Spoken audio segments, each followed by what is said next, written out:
안녕하세요. 결혼 4년차 32살 주부입니다. 결혼 1, 2년 차에 보통 아이가 생기던데 저희 부부는 맞벌이를 하느라고 아이를 조금 늦게 가졌어요. 사실 대출금도 더 갚고 저금 상황도 여유로워졌을 때 아이를 가지려고 조심했는데 아이가 덜컥 들어서 버렸네요. 친정엄마도 시어머니도 이 소식에 엄청 기뻐했어요. 내색은 안 하셨지만 은근 기대를 하고 계셨나 봐요. 특히 시어머니가 더 기뻐하셨습니다. 대를 이을 아들이 태어나니 제사를 이어갈 수 있겠다고요. 제사 이야기가 나와서 말인데 원래 시댁은 결혼 전에는 제사를 따로 지내지 않았어요. 시아버지가 남편이 어릴 적에 일찍 돌아가셨거든요. 그렇게 되면서 자연스럽게 제사가 없어졌다고 하네요. 설령 제사가 있는 집에 시집을 가더라도 저는 제삿날 며느리가 겪는 스트레스 같은 건 사실 걱정도 하지 않았어요.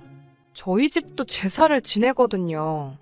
딸만 둘인 저희 집에서 제사는 온 가족이 일을 나누어 하는 행사였어요. 아버지랑 어머니가 아침 일찍부터 음식 준비하시고 저도 도와요.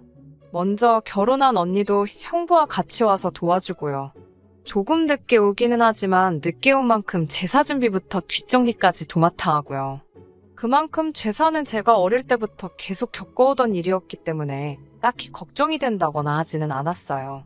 결혼 전에 남편이 우리 집은 제사도 없고 어쩌고 저쩌고 하면서 저보고 시집 잘 오는 거라고 자랑처럼 이야기를 한 적이 있어요. 제사 지내는 게 딱히 어려운 일도 아닌데 제사 없는 집에 시집 온다고 내가 운 좋은 여자라고 생색내면서 자랑까지 할 일인가 생각도 들었습니다. 그런데 남편 말과는 다르게 결혼하고 첫 해에 시어머니께서 이제 며느리도 들어왔으니 제사를 다시 시작해야겠다고 하셨어요. 명절날마다 뭐 조상님들께 크게 하는 게 아니고 돌아가신 시아버지 기일을 챙기고 싶다고 하시면서 제사를 부활시키셨어요. 혼자 사시는 시어머니 집이 작은 편이라서 저희 신혼집에서 제사를 모시겠다는 말을 하실 때는 신경이 쓰이긴 했지만 그래도 얼굴 한번 뵙지 못한 시아버지에게 제가 할 수 있는 며느리의 도리이다 생각하고 넘겼습니다. 말씀드린 대로 명절날에 따로 거하게 지내는 것도 아니고 시아버지 기일에 맞추어 한 번만 지내면 되는 거니 크게 어려울 것도 없었어요. 그리고 시아버지 제사를 모시게 되면서 남편도 저희 집 제사에 가서는 음식 준비며 뒷정리며 먼저 나서서 도와주고 해서 크게 불만은 없었습니다. 첫 해 제사는 정말 정신이 없었습니다. 남편 위로 시누이가 한 명 있는데 애가 둘이거든요. 형님은 애들 본다고 음식하는 거 도와주지도 않았어요. 그런데 애들이 집에서 뛰어다니고 시댁 식구들 온다고 청소해놓은 방이며 옷방으로 쓰고 있는 드레스룸까지 들락날락거리면서 아주 말 그대로 개판을 만들어 놓더라고요. 소리도 엄청 지르고 다니고 애 본다고 일도 안 하는 신우와 아주버님은 아주 TV 앞에 앉아서 아이들 그러고 있는 건 신경도 안 쓰고 놀고만 있더라고요. 제사 끝나고 정리할 때 되면 도와줄 생각은 없고 일찍 집으로 가버리고요.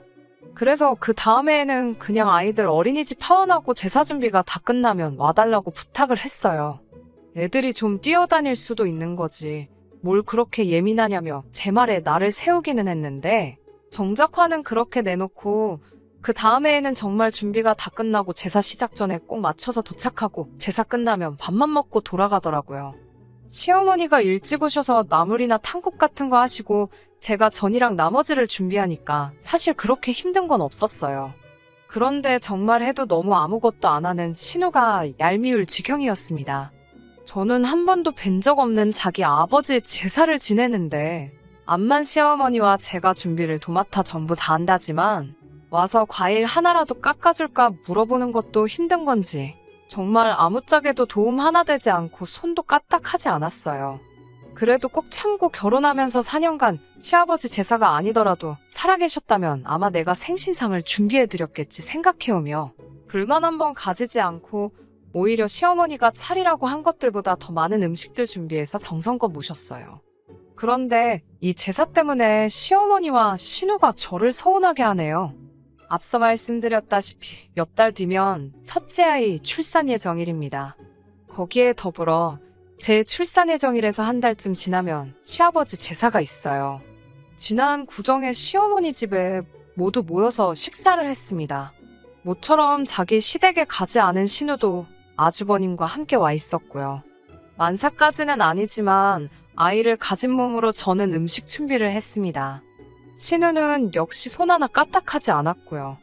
신우도 이 집에서야 딸이지 자기 시댁에 가면 며느리가 겪는 고충 충분히 이해할 텐데 정말 아무것도 안 하는 모습에 열이 받기는 했지만 그래 엄마 집에 와서 마음이라도 편해야지 하면서 최대한 이해하려고 했습니다. 저도 친정에 돌아가면 남편 사위 노릇 시키며 푹 쉴 생각이에요. 음식 준비가 끝나고 저녁상을 차리는데도 신우는 방에 낮잠 자러 들어가 놓고 나오질 않고 있더라고요. 수저 꺼내주는 것만 도와줘도 좋으련만 낮잠을 얼마나 깊게 들었는지 제가 몸소 깨우러 가기까지 해야 했습니다. 잠투정을 부리며 끝끝내 나오지 않더군요. 저도 굳이 신우밥을 제가 먹여야 하는 의무가 있는 건 아니니 몇 번 깨우다 말고 그냥 말았습니다. 한참 식사를 하고 있으니 그제서야 배가 고팠는지 슬슬 기어 나오더라고요. 시어머니는 신우 먹으라고 떠놓은 국이 식었으니 토렴해서 새로 떠오라고 저한테 시키더라고요. 시댁에서 시집살이 하는 것 당연한 건 아니지만 어느 정도 감수는 하고 있었으니 아무렇지도 않았습니다. 그런데 저를 정작 서운하게 한 건 하루 종일 집안일 한 것도 아니었고 신우의 잔심부름까지 전부 저에게 시킨 게 아니었습니다. 시어머니께서는 올해는 제사를 지내지 말자는 말을 꺼내시더라고요. 제사를 안 하는데 제가 왜 서운했어야 하는가 생각하시는 분들도 계실 거라고 생각합니다. 그건 제사를 지내지 말자는 말이 나오고 나서 이어진 말들 때문에 그랬습니다. 제사를 안 지내자고 하신 이유가 참 어이가 없었어요. 저의 출산 예정일을 물어보시고는 시어머니께서 그걸 이유로 올해는 일할 사람이 없으니 제사를 지내지 말자고 하시네요. 옆에서 남편이 그 말을 듣고 일할 사람이 왜 없어? 라고 물어봤어요. 가끔은 눈치 없는 게 도움이 될 때도 있더라고요. 아무튼 남편 말을 들은 신우가 네 마누라 곧 있으면 출산하잖아 라고 남편의 질문에 대답을 해주더군요. 그 상황에 또 눈치 없는 남편, 우리 땡땡이가 출산하는 게 무슨 상관이야? 엄마랑 누나가 준비하면 되는 거 아니야? 라고 물어보더라고요. 갑자기 평소에는 눈치라고는 하나도 없던 남편이 천재처럼 보이기 시작했어요. 신우는 남편의 반응에 당황을 하면서 자기가 그걸 어떻게 하냐고 대답하더라고요. 남편이 거기서 눈치 없게 계속 파고들었으면 좋았을 텐데 아쉽게도 더 캐묻지는 않더라고요. 대신에 그럼 전 같은 간단한 것들은 사가지고 우리끼리 간단히 지내면 되는 거 아니냐고 되물었습니다. 이번엔 시어머니가 당황해서 그래도 명색이 제사 음식인데 음식에는 정성이 들어가 있어야지 음식 사서 했다가 네 아버지가 오셨다가도 음식 보고 실망해서 왔다가 그냥 가버리겠다는 말로 둘러대시더라고요. 남편은 그 말에 또 그게 무슨 소리냐는 듯이 그러니까 정성이 필요하면 누나하고 엄마가 같이 하면 되는 거 아니야? 하고 되묻더라고요. 남편이 평소 돌아가신 아버지에게 애틋한 마음이 있고 오히려 요 몇 년간 제사 지내면서 참 아버님께 보답하는 것 같아 마음이 좋았었다고 하면서요. 아무튼 남편이 엄마랑 누나가 하면 되는 거 아니냐. 며느리는 어차피 남의 집 딸인데다가 우리 아버지가 땡땡이 얼굴 한번 본 적이 있는 것도 아니고 제가 음식 해주는 거는 결국 아버지한테는 모르는 사람이 해주는 거나 마찬가지 아니냐고 되묻더라고요. 그러면 그냥 밖에서 음식 사다가 하는 거랑은 뭐가 다르냐면서요. 남편의 의외의 질문에 두 사람 다 아무 말도 잊지 못하고 덕분에 신우는 괜히 언성을 높이면서 받아치다 보니 명절자리 분위기도 많이 안 좋아졌어요. 시어머니께서 상황을 수습하신다고 됐다고 싸우지들 말고 올해는 그냥 제사가 없는 걸로 하자고 하더라고요. 그날 집에 돌아가는 길에 남편이 자기 어땠냐고 물어보더라고요. 평소에 눈치도 없고 자기 의견 못 내는 못 믿어온 성격이었는데 그런 남편이 봐도 제가 출산하는 것 때문에 제사를 안 지낸다는 말이 어이없게 들렸나 봐요. 그래서 아무것도 모르는 척 행동해서 두 사람에게 한 방 먹여준 거라고 하네요. 웬일로 남편이 그런 걸로 저를 다 기쁘게 해주더라고요. 고맙다고 말하고 집으로 돌아왔지요. 그날은 그냥 그렇게 넘어가나 했는데 그날 저녁에 신우한테서 전화가 왔습니다. 저한테 올케는 그 상황에 어떻게 아무 말도 안 하고 있을 수 있냐고 자리에서 언성 높아지고 시언니 시어머니가 곤란해하는 상황이면 아무리 출산 예정이라고 겹친다고 해도 적당히 눈치 보다가 네가 알아서 음식 준비 도울 테니 제사를 지내자고 말 한마디 했으면 되는 게 아니냐고 저한테 따지더라고요. 너 때문에 시아버지 제사를 못 모시게 된 거나 다를 바가 없는데 어쩜 그 상황에 미안한 기색도 없이 말 한마디 안 하고 똥 씹은 표정으로 가만히 상황만 지켜볼 수 있느냐고요.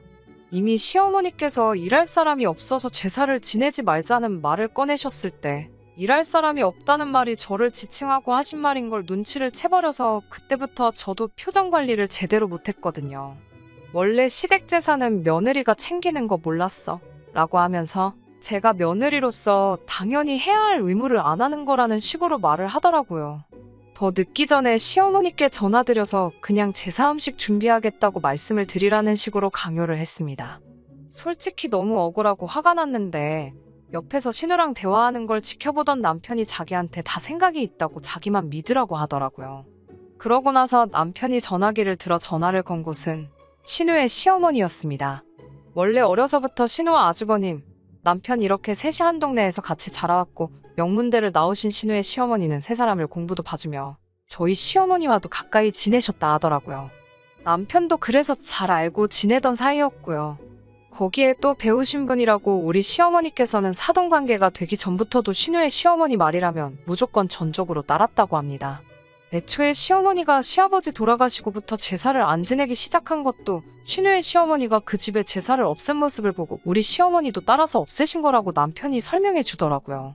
이제 와서 시아버지 제사를 부활시킨 게 자비를 할 수 있는 며느리인 제가 들어와서 그런 건지 아니면 정말 먼저 떠난 남편 기회를 챙겨주고 싶었던 건지는 모르겠지만 말이에요.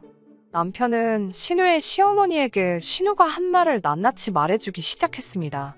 신우의 시어머니는 특히 시댁 제사는 며느리가 챙기는 거라고 말한 신우의 발언에 몹시 불쾌해하시더라고요. 본인이 시집와서 제사를 없애버린 것도 며느리가 혼자서 제사 준비하는 불공평한 구조가 못마땅해서 없앴던 거라고 하더라고요. 신우는 시어머니 잘 만난 덕분에 원래였다면 1년에 총 19번의 제사를 모셨어야 했는데 시어머니 댁에서부터 그걸 끊어버린 덕분에 1년에 딱 한 번 추석에 조상님께 간단하게 차례드리는 것 말고는 아무것도 하지 않을 수 있던 거였죠. 차례상마저도 대추와 곶감 같은 과일 몇 개, 어포나 육포 하나만 내서 간소하게 차린다고 합니다. 이미 신우가 시집가기 전에 없어진 제사이니 신우는 이 사실을 알지도 못했어요. 아무튼 신우의 시어머니는 남편의 이야기가 끝나자마자 신우를 호출하더라고요. 얼마 지나지 않아 신우가 도착을 하니 거실에 앉아있던 저를 보고 제가 여기 왜 있지? 하는 반응을 보였어요. 신우의 시어머니는 앞뒤 다 잘라먹고 대뜸 올해부터 우리 집도 제사를 부활시키기로 했다고 폭탄 선언을 하셨습니다. 거기에 마침 신우의 올케인 제가 우리 집에서 제사 음식 준비를 한다고 하니 저에게 제사 음식 준비하는 법이나 여러 가지를 배우라고 하시더라고요. 신우에게는 시어머니지만 어려서부터 선생님하고도 같은 존재셨으니 그분의 말에 신우는 꼼짝을 못하고 네 하면서 대답만 하고 있더라고요. 시댁 제사는 며느리가 챙기는 거 알고 있지? 잘 부탁한다.